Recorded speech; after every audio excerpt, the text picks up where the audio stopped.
देखिएगा बिंदु ए और बी को जोड़ने वाले रेखाखंड AB को बिंदु C, ये इसको अपन ने बिंदु C मान लिया है, आप चाहो तो यहाँ C लिख दो। बिंदु C ऋण 6 किस अनुपात में विभाजित करता है?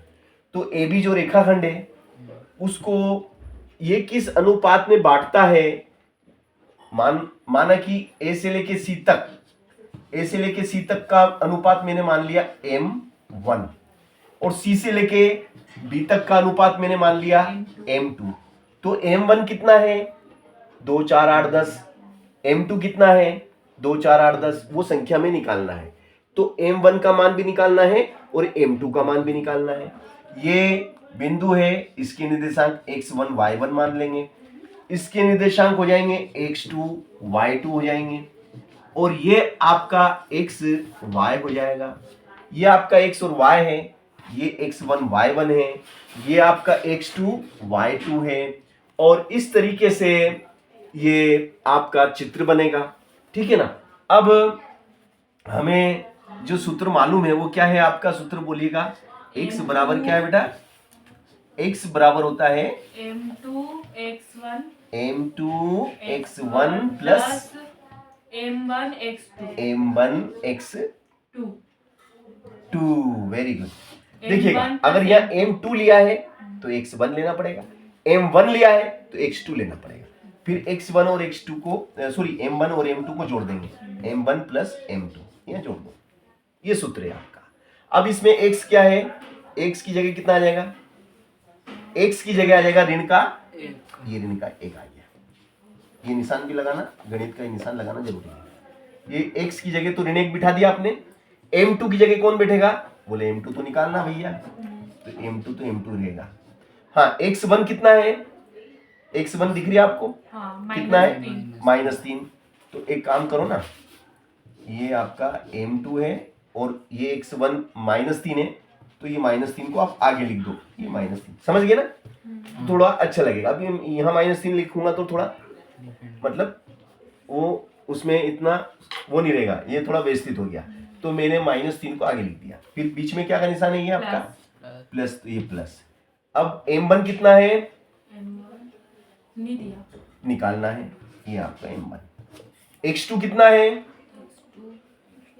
6, तो ये 6 को मैंने आगे लिख दिया। समझ गए ना? और नीचे m1 धन m2, तो ये लिख दिया मैंने m1 धन m2। सही है? यहाँ तक आ गए आप? आगे नीचे कुछ नहीं तो 1 लिख दें। अब यहां से हम क्या करेंगे बताओ? कौन सा गुणा कहलाता है ये क्रॉस गुणा कहलाता है। इसको कहते हैं तिरछा गुणा, cross multiple. This is cross multiple. ठीक है ना। अब भैया देखो, -1 का गुणा इसमें करेंगे, -1 का गुणा इसमें भी करेंगे, है ना। तो -1 का इसमें करेंगे तो क्या हो जाएगा बताओ? -1 m1, फिर -1 का गुणा इसमें करेंगे, -1 m2। सही है ना। और बराबर में क्या है? बराबर में क्या है बेटा? -3 m2 -3 m2, फिर +6 है, +6 m1, +6 m1। अब देखिएगा भाई साहब, ध्यान से देखिएगा, बहुत सरल सवाल है ना। ये कितना है? ये 6 m1 है ना। देखो ये माइनस का कितना? -m1। ये प्लस का क्या है? चलो पहले तो इसी को लिख दो, लिख लो आप। ऐसा कैसा लिख दिया? फिर ये माइनस के 3 उठ के इधर आएंगे तो क्या क्या हो गया भैया? धन के लिख दूं, और ये प्लस के उठ के इधर आए तो माइनस के होंगे कि नहीं होंगे? और बराबर में क्या बचा? 0। देखो तो 0 दिख रहा है उसमें। ठीक है, यहां तक आगे ऋण का 1 m1, ऋण 1 m1, ऋण 6 m1। तो बताओ ऋण के कितने? ऋण के 7 m1। अब देखिएगा प्लस के 3 m2, प्लस 3 m2 में से घटा दो, कम करो। हाँ, 2 ही बचेंगे माइनस के, सर प्लस के। यस, प्लस के 2m2 is equal to 0। Equation कौन सी बन गई आपकी? समीकरण 1 बन गई। अब देखिएगा x से हमने क्या बनाया, समीकरण 1 बन गया। अब y लेंगे और y से समीकरण 2 बनेगा। तो देखिएगा कुछ नहीं करना है, सूत्र देखना ध्यान से, इसी में देखना, ये x की जगह क्या आ जाएगा, y आ जाएगा। यहाँ x1 था ना, तो यहाँ क्या हो जाएगा y1, और यहाँ क्या हो जाएगा भैया y2। यही सूत्र है ना, ये सूत्र बन गया। ठीक है, m2 तो वही रहेगा।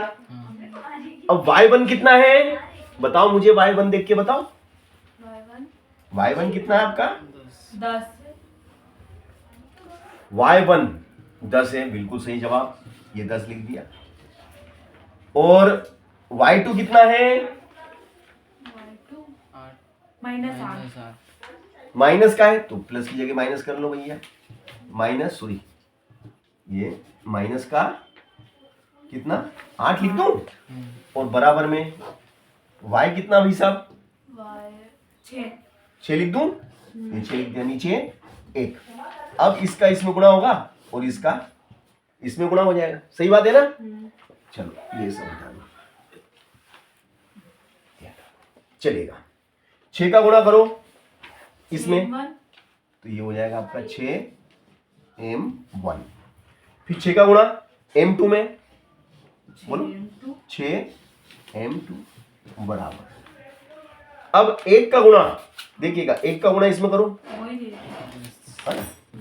10m2, और 1 का गुणा करो ऋण 8 में, तो वही ऋण के 8m1।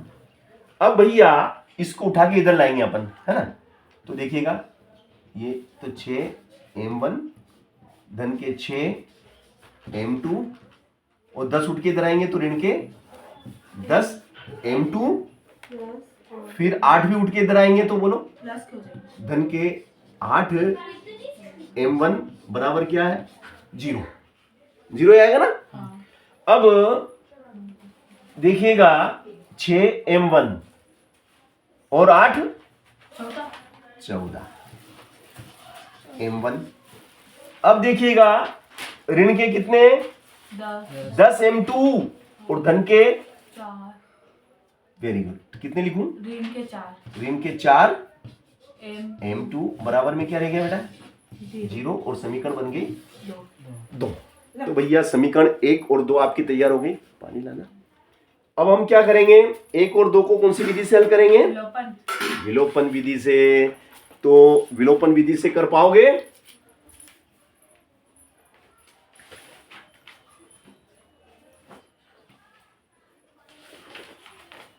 देखो अब इस सवाल को हम विलोपन विधि से करने जा रहे हैं।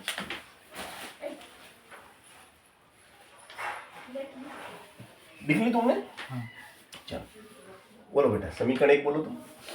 -7m1 प्लस 2m2 बराबर 0, है ना। ये समीकरण 2 बोलो तुम। 14m1 -4m2 बराबर 0, है ना। अब हम क्या करेंगे, 14 का गुणा, ये एक काम कर सकते हैं ना, बहुत सरल, 2 का भाग लगा दो इसमें, 2 का भाग लगा दो, 2 सती 2 दूनी 4, समझ गए। तो क्या हो जाएगा भैया, ये कितना रह जाएगा 7m1 लिख दो, 7m1। तुम अगली स्टेप में लिखना ना, मैंने इसी में लिख दिया, तुम अगली स्टेप में लिखना, क्योंकि मेरे पास तो क्या है डस्टर है, और डस्टर से मैं साफ कर सकता हूँ। तो मैंने साफ कर दिया और यहाँ पे 2 लिख दिया, और 0/2 कितना होता है 0 ही होता है। अब ये समीकरण 3 हो गई है भैया, इसको समीकरण 3 बोल दो। हो गया यहां तक क्लियर। अब देखिएगा लाइन खींचो, खत्म, प्लस माइनस, नीचे का प्लस ऊपर का,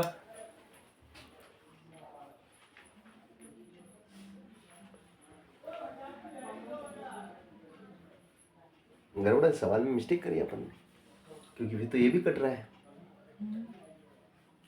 कहीं मिस्टेक करी है निशान में।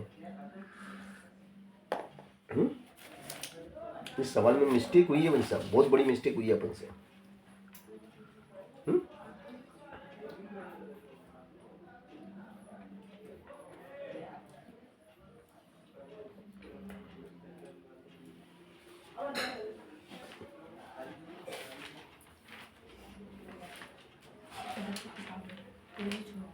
चलो समीकरण क्या बनाई थी आपने, समीकरण एक फिर से बोलो तो।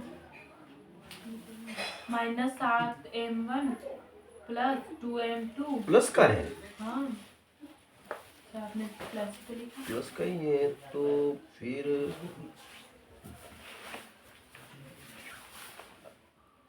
अरे अपने को समीकरण एक ने समीकरण दो बनाने की जरूरत ही नहीं थी। अरे अपन क्या है फालतू चले गए अपन।